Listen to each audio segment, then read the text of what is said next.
नमस्कार दोस्तों, आप सबका स्वागत है कमाल की नॉलेज में, जहां हम ऐसी जानकारी पर डिस्कस करते हैं जो आपकी सोच को बदलते हैं।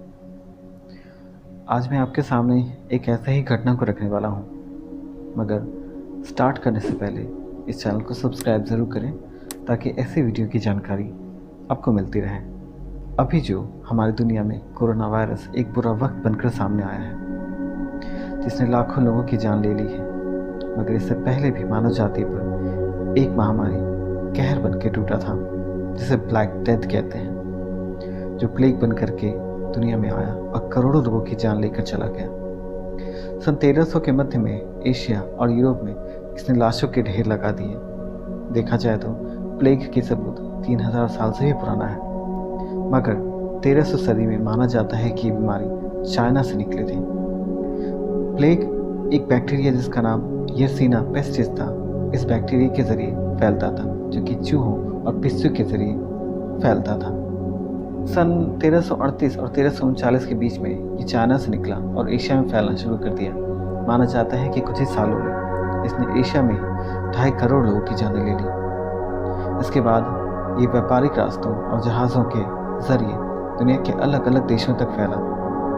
ये महामारी कपड़ों के छूने से, किसी के छींकने से हवा के जरिए फैलता था, जिससे इसका रुक पाना बहुत मुश्किल हो गया। जो जहाज़ एशिया से व्यापारिक सामान लेकर निकले थे, यूरोप पहुंचते पहुंचते उनके आधे से ज़्यादा नाविक मारे जाते। जो लोग बीमार होते उन्हें कपकपी के साथ बुखार, कमज़ोरी, वॉमिटिंग, डायरिया, नाक और मुंह से खून निकलना कॉमन था। इस बीमारी से हाथ और पैरों की उंगली की त्वचा काली पड़ जाती थी, जिसकी वजह से ब्लैक डेथ कहा जाता।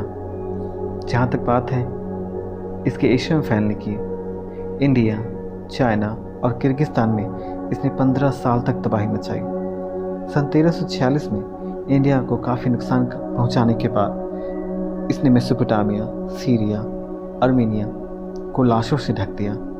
सन 1345 और 46 के बीच में जब मंगोली आर्मी ने तुर्की और इथोपिया पर हमला शुरू कर दिया, उस समय पूरी मंगोली सेना भी इसी बीमारी की चपेट में थी।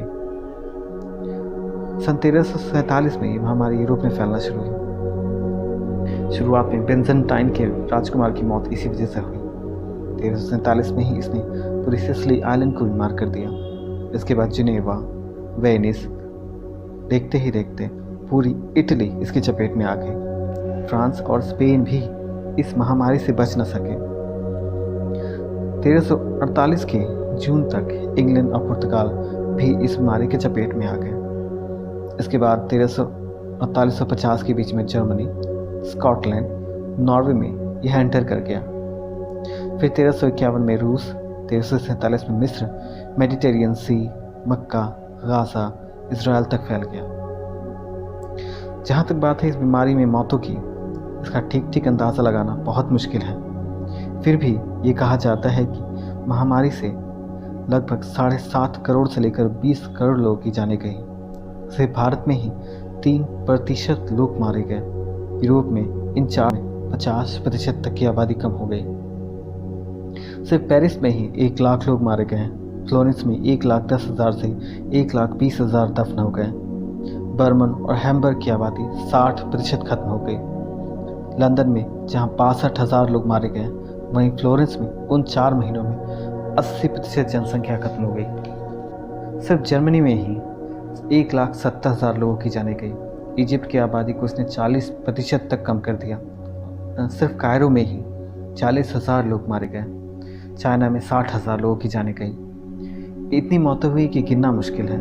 यह महामारी एक श्राप की तरह दुनिया में फैला, जिसने आर्थिक, सामाजिक और धार्मिक रूप से बहुत चोटें पहुँचाई।